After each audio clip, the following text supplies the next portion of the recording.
अस्सलाम वालेकुम स्टूडेंट्स। उम्मीद करता हूँ सब लोग खैरियत से होंगे। मैं हूं मोहम्मद नवीश और आप देख रहे हैं मेरा यूट्यूब चैनल। तो दोस्तों, आज जो है हम बहुत ही ज़्यादा इम्पोर्टेंट टॉपिक को डिस्कस करने वाले हैं, जो कि है साइबर सिक्योरिटी। दोस्तों, 2017 की बात है कि जब जो है पूरी दुनिया के अंदर एक ही साथ 2 लाख कंप्यूटर जो है उनका एक्सेस ब्लॉक कर दिया गया, सिर्फ एक वायरस की मदद से, जिसको हम जो है वानाक्राई रैनसमवेयर बोलते हैं। जिसकी वजह से जो है हॉस्पिटल्स और बहुत-बहुत कंपनियों के जो डाटा था, वो जो क सिस्टम का जो एक्सेस थी वो ब्लॉक कर दी गई थी, ठीक है? इसी तरह से 2019 में अगर आप लोगों ने सुना हो कि फेसबुक के ऊपर 500 मिलियन यूजर्स का जो डाटा है, वो लीक हो चुका था, उनके अकाउंट्स कंप्रोमाइज़ हो चुके थे।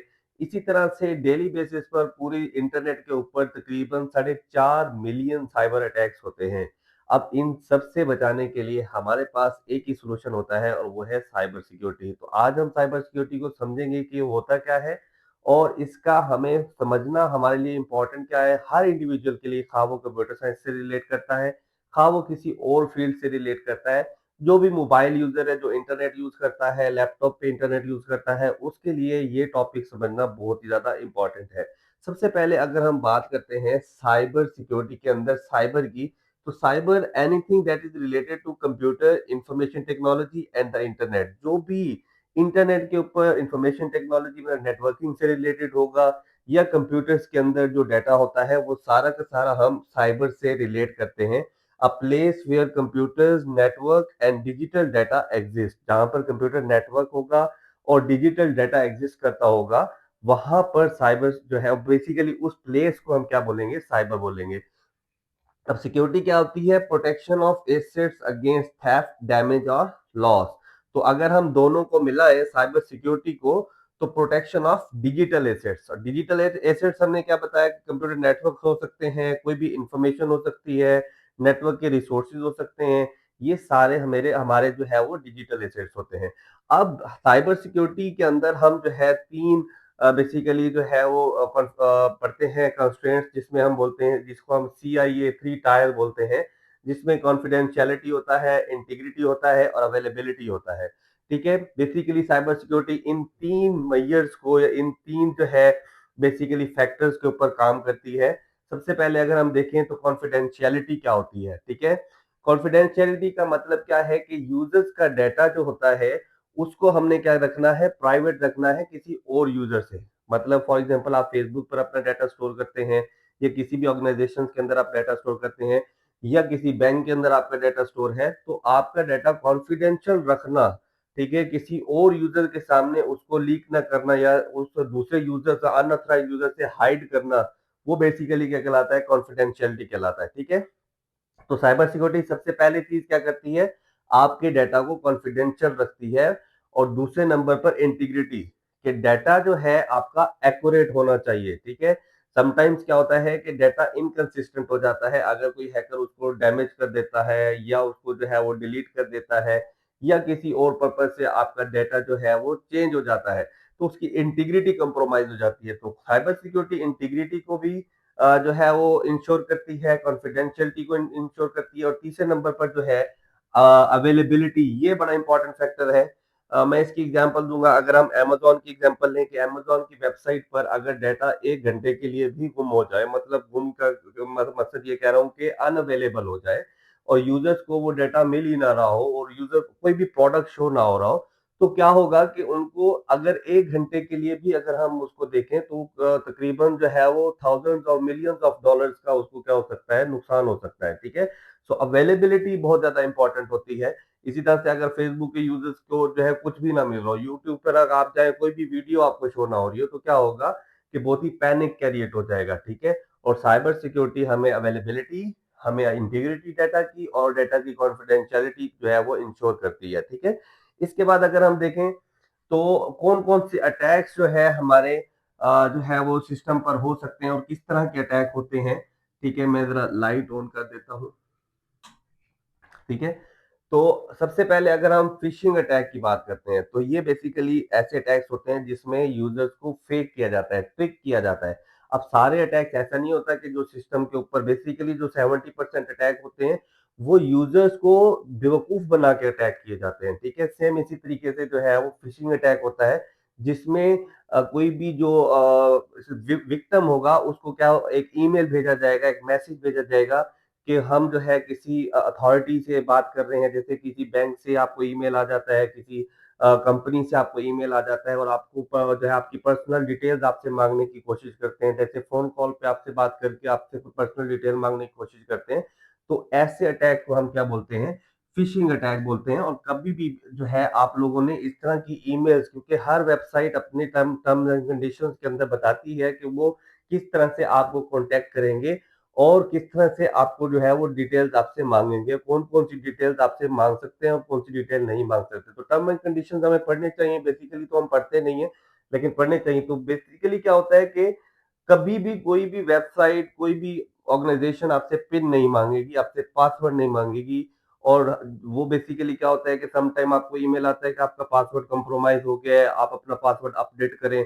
तो जब आप अपडेट करने जाते हैं और आप अपना ओल्ड पासवर्ड मतलब जो आप पासवर्ड डालते हैं, तो वो डायरेक्ट जो है जिसने वो ईमेल भेजी होती है या जिसने वो लिंक भेजा होता है, ठीक है, तो वो बेसिकली हैकर पीछे सारी चीजें जो है वो ऑपरेट कर रहा होता है और वो आपके सारी जो पर्सनल डिटेल्स होती हैं वो वहां से हासिल कर लेता है। दूसरे नंबर पर जो सबसे ज्यादा अटैक्स होते हैं, साइबर अटैक्स, वो है मालवेयर। अब मालवेयर बेसिकली क्या है, मलिशियस सॉफ्टवेयर, ऐसा सॉफ्टवेयर जो क्या करता है, बेसिकली डिस्ट्रक्टिव इंस्ट्रक्शन परफॉर्म करता है, जिसको हम कंप्यूटर वायरस भी बोलते हैं, ठीक है। तो इसके अंदर बेसिकली जो है, अब कई ऐसे तरह के वायरसेस भी बन चुके हैं जो स्पाई का काम करते हैं, स्पाईवेयर जिनको बोला जाता है। कुछ ऐसे होते हैं जो रैंसमवेयर बोला जाता है। मैंने आपको पहले मेंशन किया था कि रैंसमवेयर अटैक था जिसने क्या किया कि सिस्टम की एक्सेस को ब्लॉक कर देता है, ठीक है। वो पहले एंटर होता है और एंटर होने के बाद पूरे सिस्टम की एक्सेस जो है ब्लॉक कर देता है और फिर कोई मैसेज शो हो जाता है जिसमें वो जो जो भी हैकर होता है जिसने वो सेंड किया होता है वो आपसे तावान मांगता है, रैंसम के अमाउंट मांगता है आपकी एक्सेस को बहाल करने के लिए, ठीक है। सो मालवेयर के अंदर जो है दो तरह के जो है वायरसेस हैं, जिसमें स्पाईवेयर एंड रैंसमवेयर, ये जो है बेसिकली दो ऐसे वायरसेस हैं जो कि हैकर जो है बहुत ज्यादा इसका इस्तेमाल करते हैं। स्पाईवेयर जो है आपके कीबोर्ड के ऊपर, जैसे की लॉगर होता है ना, आप कीबोर्ड पे जो भी प्रेस करते हैं, जो भी एक्टिविटी करते हैं, वो सारे पीछे जासूसी करता रहता है और सारी एक्टिविटीज पीछे सेंड करता रहता है, ठीक है। अब इससे बचने के लिए कभी भी आप पायरेटेड सॉफ्टवेयर यूज ना करें, ठीक है, और हमेशा प्रॉपर आप एंटीवायरस सॉफ्टवेयर का यूज करें जो अपडेटेड एंटीवायरस सॉफ्टवेयर हो। तो उससे आप इससे क्या हो सकते हैं, बच सकते हैं। तीसरे नंबर पर है सोशल इंजीनियरिंग। अब ये भी मैंने आपको बताया था कि जो हैकर्स होते हैं वो सब जो है ज्यादातर लोगों को बेवकूफ बनाकर उनके अकाउंट्स या उनकी पर्सनल डिटेल्स जो है वो हैक करते हैं। तो सोशल इंजीनियरिंग भी एक तरीकाकार है जिसमें जो बेसिकली विक्टिम होता है उसके अकाउंट्स, जो सोशल मीडिया अकाउंट्स होते हैं, उनको डिटेल से स्टडी किया जाता है, उसकी पर्सनल लाइक्स एंड डिसलाइक को देखा जाता है और उसके मुताबिक उसको मैसेजेस और ईमेल्स किए जाते हैं। समटाइम्स कोई आपका पर्सनल जो है दोस्त बनकर, फ्रेंड बनकर आपसे बातचीत करेगा और आपसे पर्सनल डिटेल मांगेगा और बाद में वो पर्सनल डिटेल्स आपके अगेंस्ट भी यूज कर सकता है, ठीक है। इस प्रोसेस को बोला जाता है सोशल इंजीनियरिंग, ठीक है।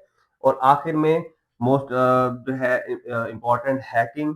हैकिंग बेसिकली मालवेयर के थ्रू भी की जा सकती है, फिशिंग के थ्रू भी की जा सकती है, सोशल इंजीनियरिंग के थ्रू भी की जा सकती है। तो हैकिंग का मकसद, मतलब क्या होता है, किसी भी सिस्टम की अनऑथराइज्ड एक्सेस हासिल करना, ठीक है। Unauthorised, gaining unauthorised access basically क्या कहलाता है, हैकिंग कहलाता है, ठीक है।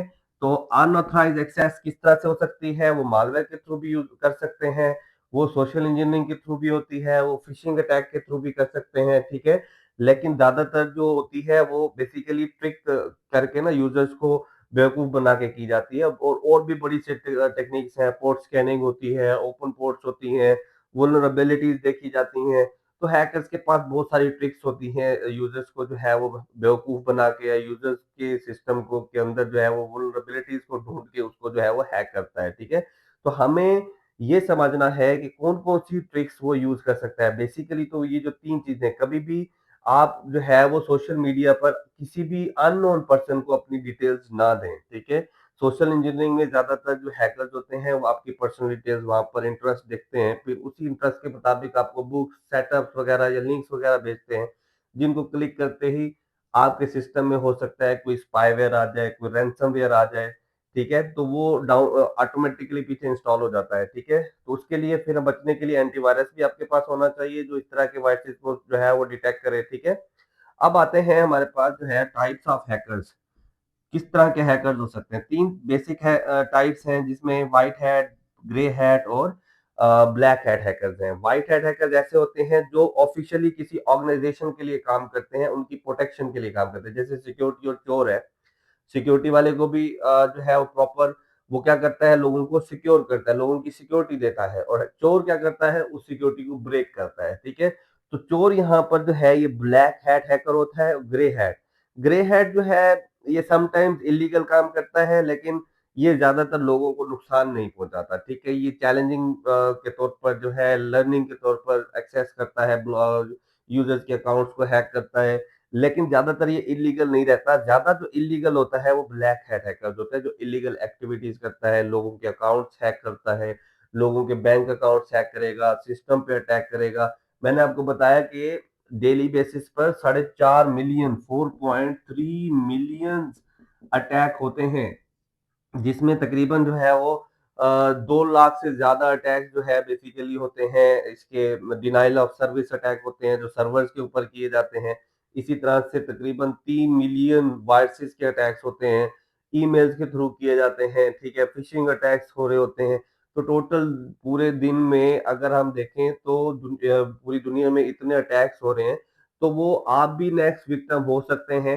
अल्लाह ना करे कि आपके साथ भी ऐसा हो, क्योंकि ये बहुत ज़्यादा जो है वो डिप्रेशन वाला फ़ेज़ आ जाता है बंदे का कि जब उसकी कोई पर्सनल डिटेल्स जो है वो लीक हो जाती हैं या फिर उसका कोई अकाउंट जो है वो हैक हो जाता है। तो उससे बचने के लिए हमें इस पॉइंट को, इस टॉपिक को समझना ज़रूरी है, क्योंकि हम सब ही डिजिटल मीडिया का यूज़ करते हैं, हम सभी डिजिटल अकाउंट्स का यूज़ करते हैं और हमारे मोबाइल्स के अंदर हमारा पर्सनल डाटा भी मौजूद रहता है, अकाउंट्स का डाटा भी मौजूद रहता है। तो हमें इस टॉपिक को समझना ज़रूरी है और साइबर सिक्योरिटी की अंडरस्टैंडिंग हमें आनी चाहिए कि किस तरह से हमें जो है वो अपने आप को इन तमाम जो है, अब चोर सारे डिजिटल होते जा रहे हैं। पहले चोर फिजिकल आते थे, ठीक है? अब क्योंकि सिक्योरिटी सिस्टम ऐसे हो गए हैं कि वो पहले अलार्म भी बज जाते हैं, तो अब ज़्यादातर जो चोर होते जा रहे हैं वो स्मार्ट होते जा रहे हैं और डिजिटल होते जा रहे हैं। तो हमें डिजिटल चोरों से भी बचना है, ठीक है? तो उससे बचने के लिए हमें साइबर सिक्योरिटी को अंडरस्टैंड करना बहुत ज़्यादा ज़रूरी होता है, ठीक है? तो मिलते हैं नेक्स्ट लेक्चर के साथ। अपना बहुत ज़्यादा ख्याल रखिएगा। गुड बाय, अल्लाह हाफ़िज़।